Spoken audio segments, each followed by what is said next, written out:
अभी हमारे पास क्या है, हम लोग एक न्यूमेरिकल को देख लेते हैं इसी लिमिटिंग रिएक्टेंट के हिसाब से। क्वेश्चन हमारे पास क्या है, जिंक एंड सल्फाइड। आपके पास दो क्या है एलिमेंट्स हैं, ठीक है, react to form zinc sulphide.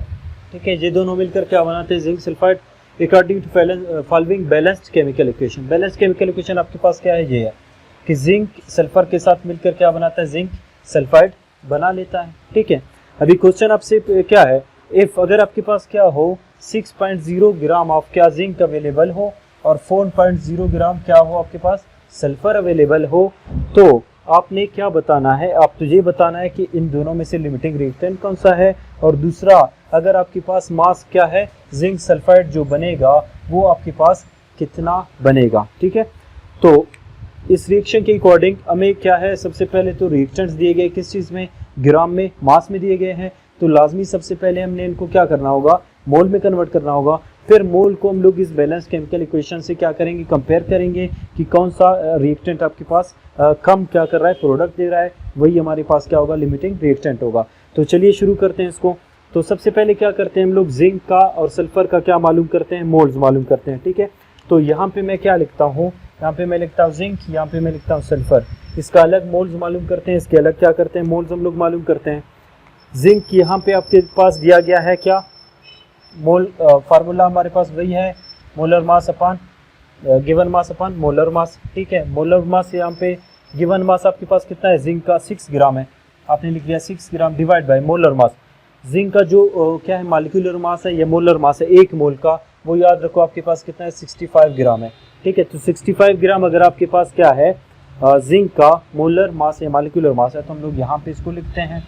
ठीक, और बिल्कुल सेम टू सेम सल्फर के लिए भी यही formula, N is equal to given mass upon molar mass. Given mass आपके पास कितना है, दिया गया है आपको 4 ग्राम है। ठीक है, आपने लिख लिया 4 ग्राम डिवाइड बाई सल्फर का जो मॉलिक्यूलर मास है वो कितना है, सबको पता है कितना है, 16 इसका एटॉमिक नंबर है, एटॉमिक मास कितना है इसका 32 ग्राम है। ठीक, वो भी लिख लिया। अभी हम आ जाते हैं इनको डिवाइड करने की तरफ। ठीक, ग्राम ग्राम से क्या होगा, कैंसिल होगा, 65 6 से डिवाइड नहीं हो रहा है, तो यहाँ पे तो हम लोग क्या करते हैं, इसको यहाँ पे तकसीम करते हैं, डिवाइड करते हैं। 65 को यहाँ पे रख लिया, 6 को यहाँ पे, नहीं हो रहा है, यहाँ पे 0 लिख लिया, यहाँ पे पॉइंट। अभी 65 वापस नहीं हो रहा है, तो आपने यहाँ पे एक और 0 बढ़ा दिया। ठीक है, जब एक और 0 बढ़ा दिया, अभी 65 का टेबल आपने पढ़ना है 600 तक, तो किस चीज़ से मल्टीप्लाई कर ले, अगर 10 के साथ मल्टीप्लाई कर ले जो तो बढ़ जाएगा, 500 बढ़ जाएगा। ठीक है, और 650 आ जाएगा तकरीबन। अगर 9 के साथ हम इसको मल्टीप्लाई करें तो क्या आएगा, 9 5 45 आएगा तकरीबन। 4 आपके पास क्या आएगा, कैरी आएगा। अभी 9 को 6 से मल्टीप्लाई करो, क्या आएगा, 9 को 6 से क्या आएगा, 54 आएगा आई थिंक। 54 में 4 डालो, क्या आएगा 58। ठीक है, अभी 585 करीब करीब है बिल्कुल 600 से। तो अभी 10 से 0 से नहीं निकल सकते, एक किधर लाते हैं, किधर लाते हैं। ठीक है, 10 से 5 यहाँ पे बच गया 9, 9 से 8 चला गया 1। ठीक है, 15 बच गया, एक और 0 बढ़ा दो, थोड़ा और इसको सॉल्व कर लेते हैं। अभी 65 का 150 तक आपने क्या करना है, पढ़ना है टेबल। तो क्या आएगा आपके पास, 65 को अगर 2 से मल्टीप्लाई करोगे क्या आएगा, 130 आएगा मेरे ख्याल से। 3 से कर लेंगे तो वो बढ़ जाएगा, 2 से कर लेते हैं। चले, 2 को 5 से, 2 5 10 आएगा, कैरी कितना 1। 2 को 6 से मल्टीप्लाई करो 12, 12 में 1 डालो 130 आ गया, 20 बच गया। ठीक है, आगे इसको हम लोग नहीं ले जाते हैं, यानी कि आपके पास जो मालूम हो गया नंबर ऑफ मोल कितने आ गए, 0.92। किसके आ गए, जिंक के मोल्स आ गए 0.92 मोल्स। ठीक है, अभी इसी की तरह इसका अगर सल्फर का मालूम करना चाहिए, ग्राम ग्राम से क्या होगा, कैंसल। ये दोनों वापस डिवाइड नहीं हो रहे हैं, तो 4 को हम लोग क्या करते हैं, रखते हैं 32 पर, इसको तकसीम करते हैं। ये नहीं हो रहा है, छोटा रकम है, ये बड़ा है, यहाँ पे 0, यहाँ पे पॉइंट। फिर क्या करेंगे, 32 से क्या आएगा आपके पास, 32। ठीक है, आपके पास क्या आ रहा है, 32 से 32 आ रहा है।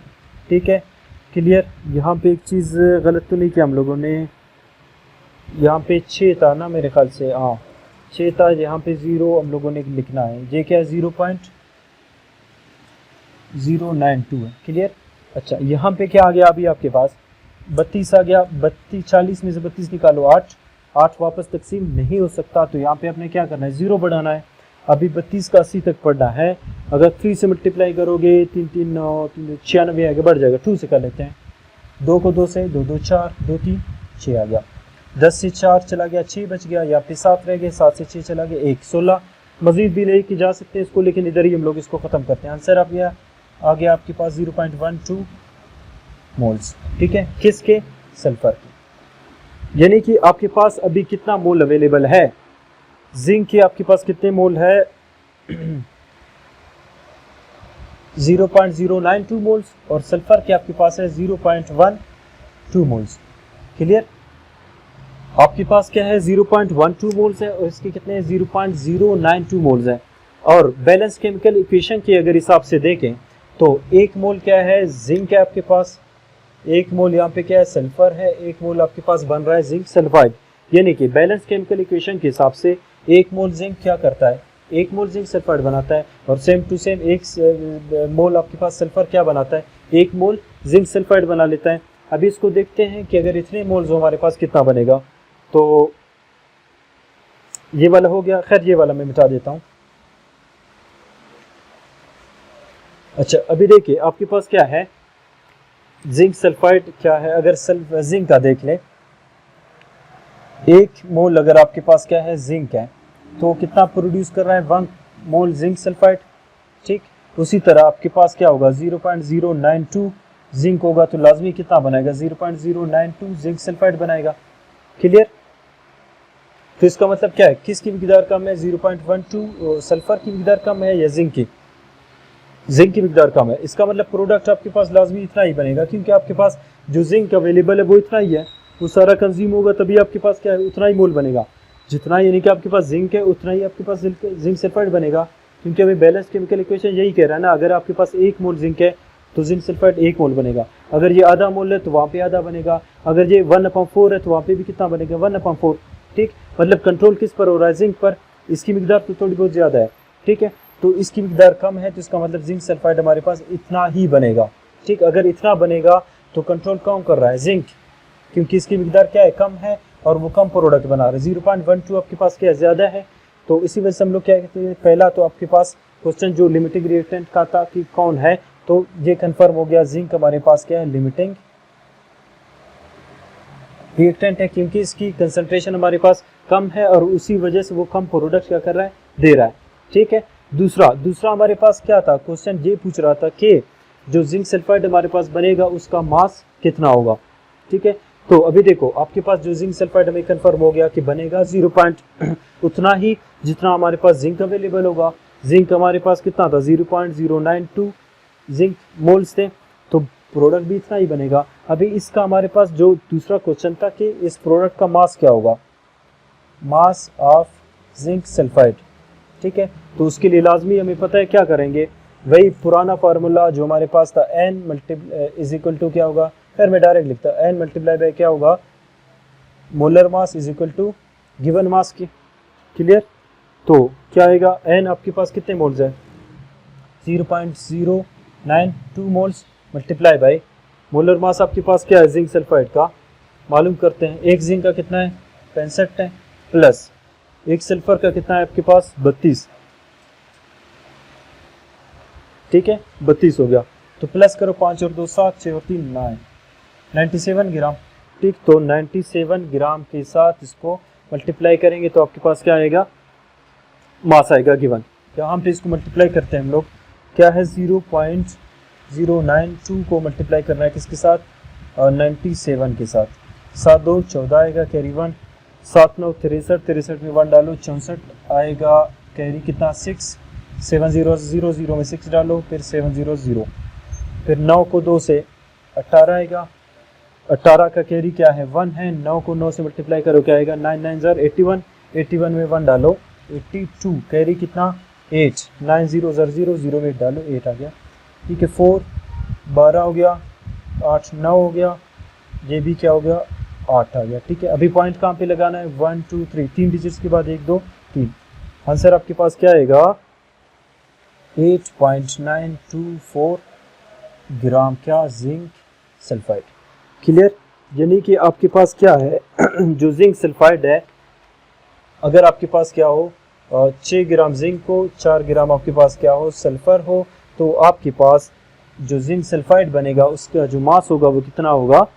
8.924 ग्राम जिंक सल्फाइड होगा। ठीक है, उसका मास कितना बनेगा आपके पास 8.924 होगा। क्लियर यहाँ तक। अच्छा, एक और चीज़, अगर यहाँ पे लिमिटिंग रिएक्टेंट आपको पता चल गया, फिर लिमिटिंग रिएक्टेंट से आप ये भी मालूम कर सकते हो जो एक्सेस रिएक्टेंट है उसका जो अमाउंट है वो कितना बचेगा। ठीक है, ये तो पता चल गया। लिमिटिंग कौन सा था, जिंक था, सल्फर हमारे पास क्या था, एक्सेस था। अभी देखते हैं जो एक्सेस रिएक्टेंट है हमारे पास वो कितना बचेगा। इसको मैं यहाँ टॉप पे लिखता हूँ।